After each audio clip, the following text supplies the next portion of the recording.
Today we will discuss Science 1 Periodic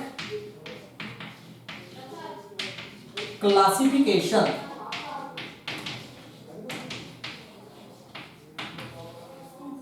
of elements,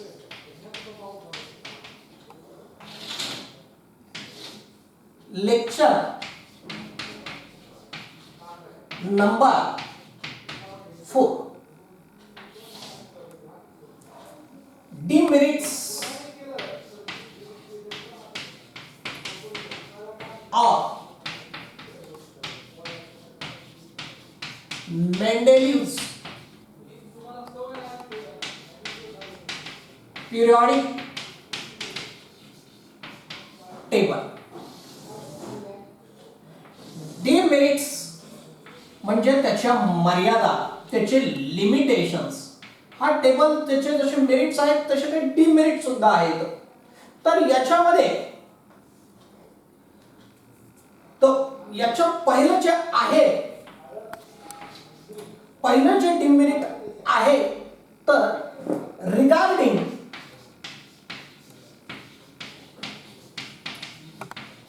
position of CO म्हणजे cobalt and Ni म्हणजे nickel. Cobalt आणि nickel हे दोन काय आहेत? एलिमेंट्स आहेत, मेटल्स आहेत. त्यांच्या पोझिशन बद्दल मेंडेलीवच्या पिरियडिक टेबल मध्ये कन्फ्युजन आहे. काय आहे? कन्फ्युजन. कसं कन्फ्युजन आहे? कारण मेंडेलीवचा जो पिरियडिक टेबल आहे हा आहे ॲटॉमिक मास वर डिपेंड आहे आणि कोबाल्टचं आणि निकेलचं होल नंबर मध्ये ॲटॉमिक मास हे काय आहे?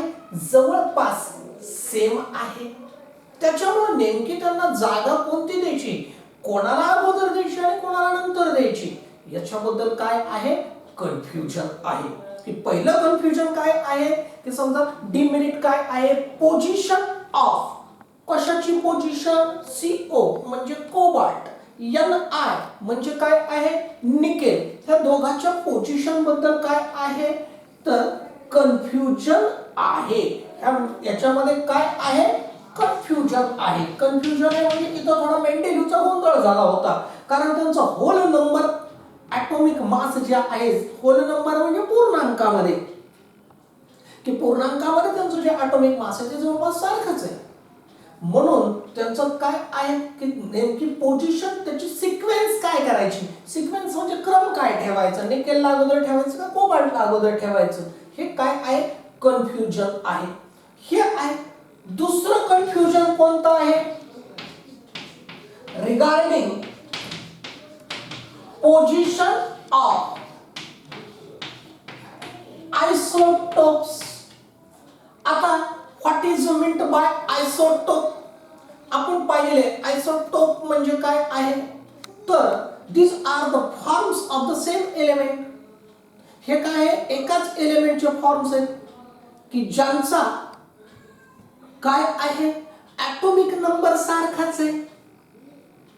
ॲटॉमिक नंबर सारखाच आहे पण ॲटॉमिक मास कसा आहे? वेगवेगळा आहे. आपण त्याला आयसोटोप्स म्हणतो. आपण पाहिले 8वी मध्ये आयसोटोप्स आपण व्यवस्थित पाहिलेले आहेत की क्लोरीनला 2 आयसोटोप्स आहेत, कार्बनला आयसोटोप्स आहेत, हायड्रोजनला आयसोटोप्स आहेत की ज्यांचा ॲटॉमिक नंबर सारखाच आहे पण ॲटॉमिक मास कसं असतं आयसोटोप्सचं? वेगवेगळं असतं. मग आणि हा टेबलच कशावर अवलंबून आहे? ॲटॉमिक मासवर अवलंबून आहे. आणि मग जर का यांना वेगवेगळ्या पोझिशन्स दिल्या तर ॲटॉमिक नंबर सारखाच येतो, केमिकल प्रॉपर्टीज सारख्याच येतात. म्हणजे मेंडेलीवच्या म्हणण्यानुसार त्यांना पोझिशन वेगवेगळी द्यायची कारण प्रत्येकाचा ॲटॉमिक मास कसा आहे? वेगळा आहे. पण ॲट द सेम टाइम त्यांचे केमिकल प्रॉपर्टीज सारख्याच आहे. मग यांची पोझिशन कशी द्यायची? त्याच्यामुळं isotopes can not be accommodated in Mendeleev's periodic table. नेमके आयसोटोप्स ठेवायचे कुठं? काय सांगतोय मी, रिपीट करतोय. आयसोटोप्स कसं असतात की त्यांचे ॲटॉमिक मास कसं आहे? वेगवेगळे. मात्र ऍट द सेम टाइम त्यांची केमिकल प्रॉपर्टीज कशा आहेत, सारख्याच आहेत, कारण they are the forms of the same element. पण मेंडेलिव्हचा नियम वापरायचं म्हटलं तर एलिमेंट जरी सेम असला तरी त्यांना जागा वेगवेगळ्या द्याव्या लागतील. बरं, जागा वेगवेगळ्या दिल्या तर केमिकल प्रॉपर्टीज सारख्याच आहेत. म्हणून हे आयसोटोप्स सुद्धा काय आहे, हे सुद्धा ते कन्फ्युजन आहे की आयसोटोप्स मेंडेलिव्हच्या पिरियोडिक टेबल मध्ये कुठे ठेवायची. तिसरं काय आहे की याला काय केलं होतं मेंडेलिव्हनं की he arranged all 63 elements in the increasing order of atomic masses. त्याने काय केलं, he arranged all the elements in the increasing order of their atomic masses. मात्र जर का पिरियोडिक टेबल मेंडेलिव्हचा केअरफुली पाहिला तर राईज इन ॲटॉमिक मास जे आहे, rise in atomic mass is not uniform. की जे आहे काय, तिसरं rise in atomic mass is not uniform. कि राइज इन ॲटॉमिक मास कसं आहे, युनिफॉर्म नाहीये. खरं तर ज्यावेळेस पिरियोडिक टेबल तयार केलाय, इन्क्रीजिंग ऑर्डर तयार केली, तेव्हा राईज कसा पाहिजे, युनिफॉर्म राईज पाहिजे.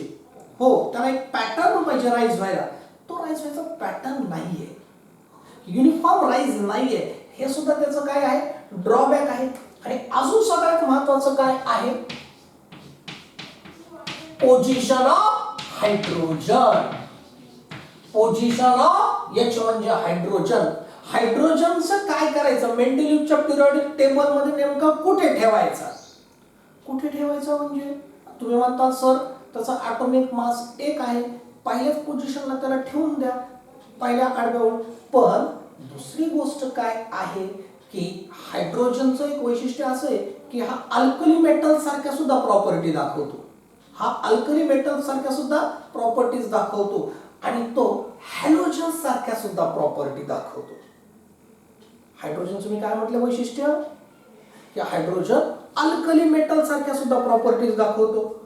मेटल्स काय करतात, इलेक्ट्रॉन्स देतात.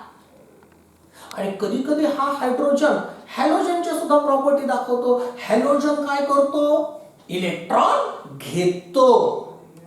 म्हणजे पहा, मग मेंडेलिव्हच्या पिरियोडिक टेबल मध्ये अल्कली मेटलचा ग्रुप होता 1 आणि हॅलोजनचा होता ग्रुप होता 2. आणि हा हायड्रोजन तो दोघांचे प्रॉपर्टीज दाखवतो. कधी इलेक्ट्रॉन देतो अल्कली मेटल सारखं, किंवा कधी कधी इलेक्ट्रॉन खेचतो हॅलोजन सारखं. मग याला हॅलोजनच्या ग्रुप मध्ये टाकायचं का अल्कली मेटलच्या ग्रुप मध्ये टाकायचं, याचं सुद्धा उत्तर मेंडेलिव्हकडं नव्हतं. म्हणून हे त्याचं काय आहे, चौथं ड्रॉबॅक आहे, चौथं लिमिटेशन आहे, चौथं डिमेरिट आहे. किती डिमेरिट्स आहेत एकूण, 4. आपण थोडंसं रिव्हिजन करू. पहिले डिमेरिट काय आहे, regarding position of cobalt and nickel there is a confusion. तिथं कन्फ्युजन आहे कारण दोघांचे whole number of atomic mass almost same आहेत, त्याच्यामुळे त्याची सिक्वेन्स डिसाइड करता येत नाही, अगोदर कोण आहे नंतर कोण आहे. नंबर 2 काय, पोझिशन ऑफ आयसोटोप्स. कारण isotopes have different atomic masses but they have same chemical properties. मग त्यांना कुठे ठेवायचं हे कन्फ्युजन आहे. त्याच्यानंतर rise in atomic mass in his periodic table is not uniform. आणि मुद्दाम स्टार केले पोझिशन ऑफ हायड्रोजन. कारण हायड्रोजन मी तुम्हाला आत्ताच सांगितलंय काय करतं हायड्रोजन, दोन्ही प्रॉपर्टी दाखवतं. कशा दोन्ही प्रॉपर्टीज दाखवतं, अल्कली मेटल सारखं सुद्धा दाखवतं आणि हॅलोजन सारखं सुद्धा दाखवतं. मग मेंडेलिव्हच्या पिरियोडिक टेबलमध्ये अल्कली मेटलचा ग्रुप 1 आहे आणि हॅलोजनचा ग्रुप 2 आहे. मग त्याला 1 मध्ये ठेवायचं का 2 मध्ये ठेवायचं. हे काय आहेत, काही डिमेरिट्स आहेत. आता हे झालं. मग इथं आपला काय नंबर 3 चा मुद्दा पूर्ण होतो. पहिला मुद्दा ह्या धड्यामध्ये आपण कोणता पाहिला, डोबेरायनर्स लॉ ऑफ ट्रायड्स. दुसरा मुद्दा काय पाहिला, न्यूलँड्स लॉ ऑफ ऑक्टेव्हज. तिसरा मुद्दा कोणता बघितला, मेंडेलिव्हज पिरियोडिक टेबल. आणि आता याच्यामधला मुद्दा क्रमांक 4 त्याला म्हणतात मॉडर्न पिरियोडिक टेबल. पाहूया.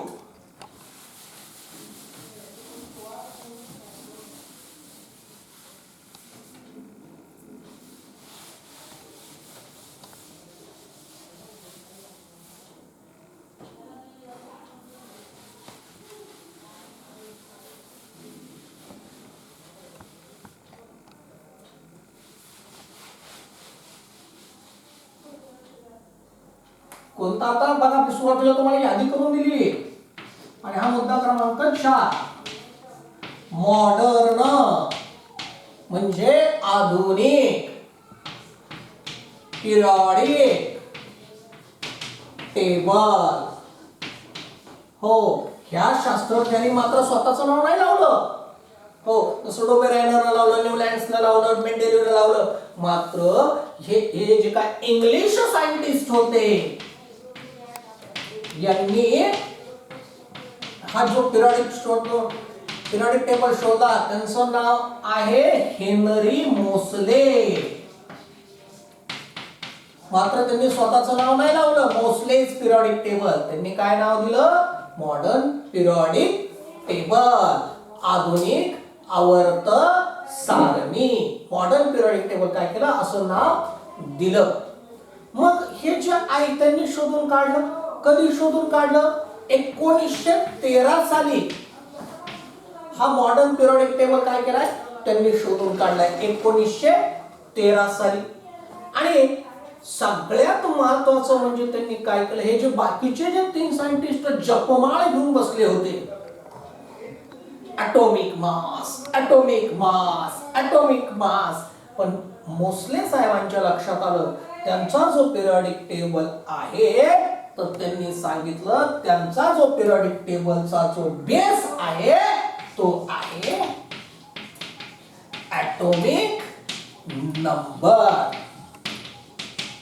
की त्यांचा modern periodic table is based on atomic number.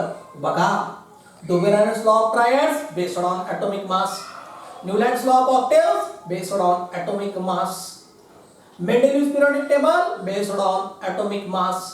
मात्र modern periodic table based on atomic number of an element.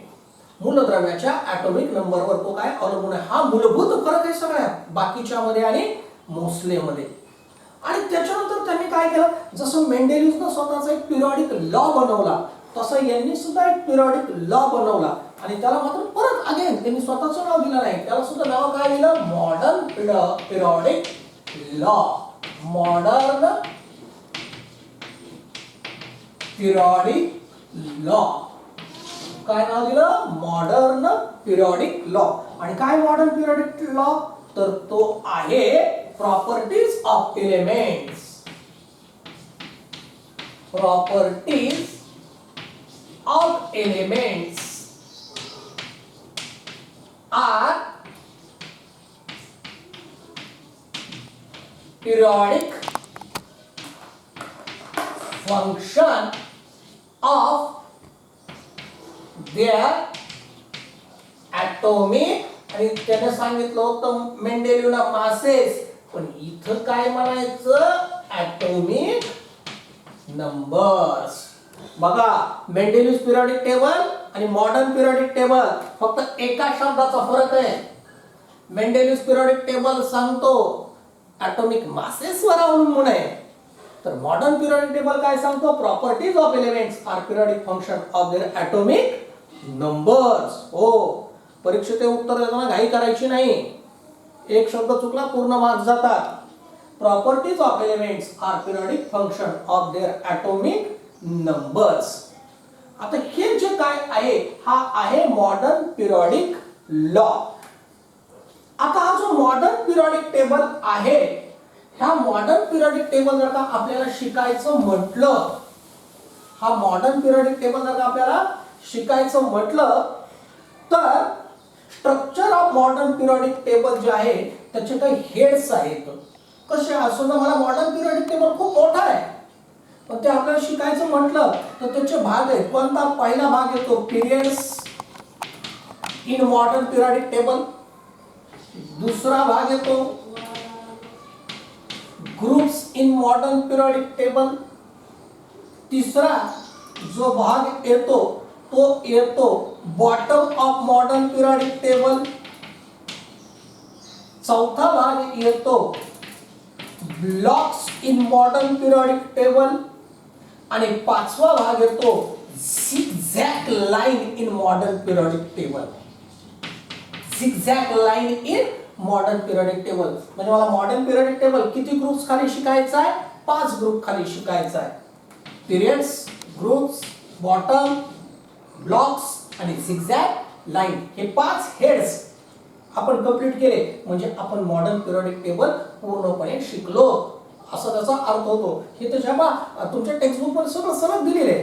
हे मुद्दाम मी स्प्लिट अप केलं त्याचं. ह्या 5 गोष्टींमध्ये ज्या आहेत याच्यातून आपल्याला काय शिकायला येतं? हे पूर्ण मॉडर्न पिरियड काय होतं शिकायला येतं. आता नेक्स्ट लेक्चर मध्ये आपण शिकूया ते एक एक पिरियड्स, ग्रुप, बॉटम, ब्लॉक्स आणि झिगझॅग. काय आज के लिए इतना ही काफी.